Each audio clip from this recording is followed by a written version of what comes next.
İslam'dan, Kur'an'dan ve değerlerinden uzaklaşmışsa bu toplum artık bir dönem sonra her şeyi mübah görmeye başlar.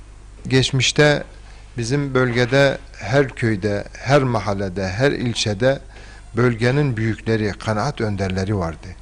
O kanaat önderlerinin vesilesiyle insanlarımız çözüme çok çabuk ulaşabiliyorlardı. Kendi aramızdaki kan davalarını, kendi aramızdaki arazi sorunlarını, kendi aramızdaki sıkıntıları, insanları, büyükleri, alimleri de bu işe koyarak ortak bir mahkeme kurulabilir. Bizim örfi mahkemeler dediğimiz. Yani meclise getirilir, birbirlerine hakları konuşulur ve insanlar çözüme ulaştırır. Geçmişte Diyarbakır buydu. İnsanlarımız böyleydi. Sorunumuz olduğu zaman birbirimizle öldürmeye götürecek şey en son merhaleydi.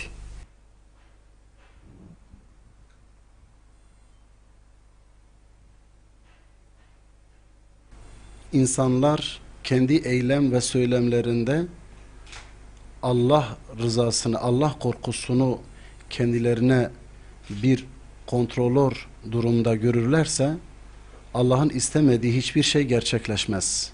Bu olumsuzlukların, bu cinayetlerin, bu kan davalarının temelinde Allah korkusunun olmadığını görüyoruz.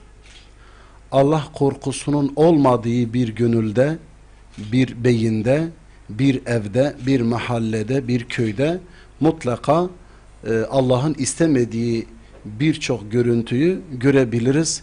Birçok vakıa, birçok olay meydana gelebilir.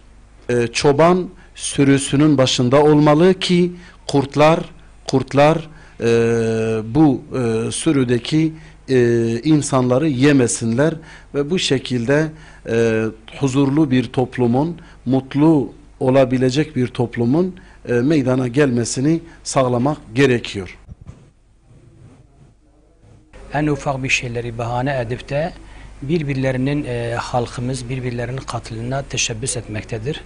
Bu son derece üzücü bir olaydır. Sebebine gelince insanların katli, insanları öldürmesi basit bir şey değildir. Cehalet devreye girer, nefis devreye girer ve geçmişte kalan kan davaları devreye girer. Dolayısıyla en başta nefis ve şeytan devreye girer ve görüyoruz ki bu cehalet onların birbirlerini öldürmeye kadar da gitmektedir, götürmektedir. Kanaat önderlerine şu düşmektedir: bu hafif kargaşaları dahi basite almamalıdırlar. Ani bir müdahale olmalıdırlar. Validenler, büyükler mutlaka buna seyirci kalmamalıdırlar. Müdahale etmelidirler. Bilfiil müdahale etmeli. Bir şey olmaz dememelidir. İşi cahillere, gençlere bırakmamalıdırlar. Mevlüt Yıldız Dinbirsen Genel Başkan Yardımcısı. İlimizde meydana gelen cinayetler, vahşetler gerçekten de bizleri çok derinden üzmüştür.